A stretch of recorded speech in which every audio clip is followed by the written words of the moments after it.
ask her out? I handed her my urine in a plastic cup. It was warm. She's a nurse. She's used to things like that. I handled your father's urine. You were married to Dad for over 20 years. You promised. I can't talk about him in the past tense. You promised. I know. Ask her out. You're forgetting something important. That you live in Portland and the nurse lives here in Chicago. My fiancée. Catherine, who wore stilettos to your father's funeral, and black. All black. It was a funeral. Everyone wore black. And she's so willowy. Good thing it's not windy in Portland. Now the nurse. Now there is a sturdy woman. If you dated her, you could live in Chicago with your widowed mother. Ah, that's the guilt card. Did you convert from Catholicism to Judaism? Guilt's not just for Jews. Besides, the nurse is easy to look at. Who says that? Your father says He that said- about Ethel, the cashier at the grocery store. She's in her 70s, has strawberry blonde hair, and calls him Sweets. Oh, that's not a word I would use to describe Dad. I don't want to hear anything negative about your father. Kills me that you two didn't get along. Things between us were fine. You call sitting at the dinner table and not speaking fine? That's what men do. It's complicated. You know that. You have lengthy conversations with Mr. Renzetti down the street. He's an architect. I'm an architect. We talk about architecture. Cement structures. Riveting. Let's not do this now. My flight's in 2 hours. Your father was proud when you became an architect. He wanted me to go into politics, to be a senator like him. Why can't you forgive him? That girl and what happened was a long time ago. My father, Senator Carlson of the state of Illinois, said he would never forgive me. He didn't mean that. He was upset. He loves you. We did the best that we could. We should get going. I'm going to put my bags in the car. Don't What? go.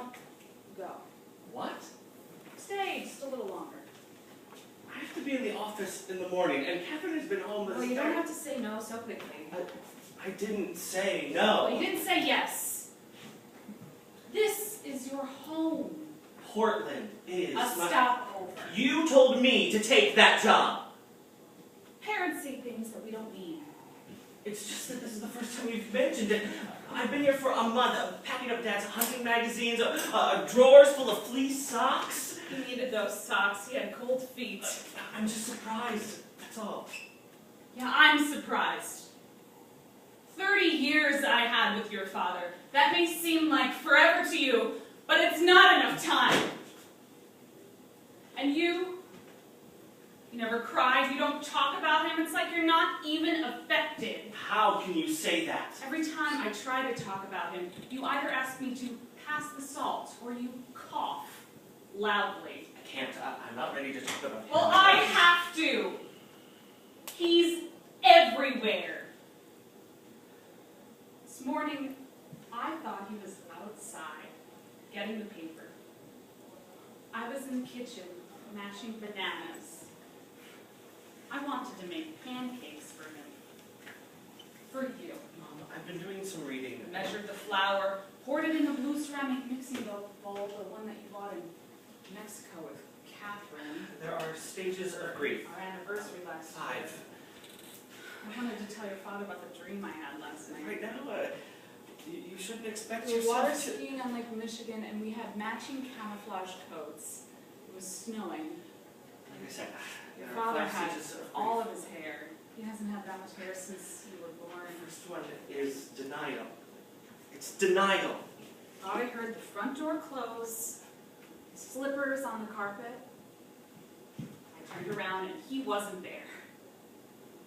That's when I remembered. Hospital, rattling of the ventilators, his fingers, his hands were so swollen, warm. Do you know what your Aunt Rose said to me at the funeral? I can only imagine. She said, I would find love in my old age. God. Your father, you're only 45. Since when did that become old? Mom, during this time, in the next year or so, you're going to feel... Feel? It's like someone knocked me down and is sitting on top of me, pounding on my chest over and over and over again. And I can't breathe, and I can't get away from this person. And that's not the worst. The worst is that he's gone. I should get out of here. This house is too much. The ceilings are cracked, it's drafty, and he's in everything, in every room. This isn't an evacuation. Catherine and I, we invited you for Christmas. You should stay, move in with us.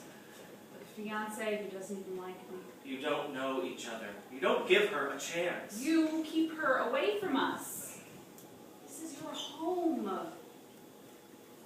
Was. It stopped being home a long time ago. That was 8 years ago. I wanted that baby. But Dad, he just swept in and took care of things, You didn't were he? 17. How did you know what you wanted? I wanted to do the right thing. But Dad went to her home and wrote her a check. Hid her off behind my back. He did the best for me. He was taking care of you. He didn't want a scandal. He did the best for himself. And if you married that girl, you would have quit school, gotten a job as a janitor. 3 years down the line, you would have been divorced. Do you love Catherine? What kind of a question is that? Answer me.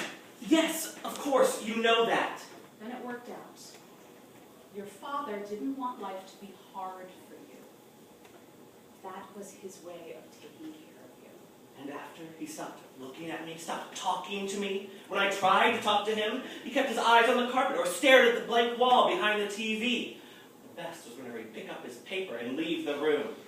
I disappointed him. No. I wasn't what he wanted. I don't hunt like him or Grandpa.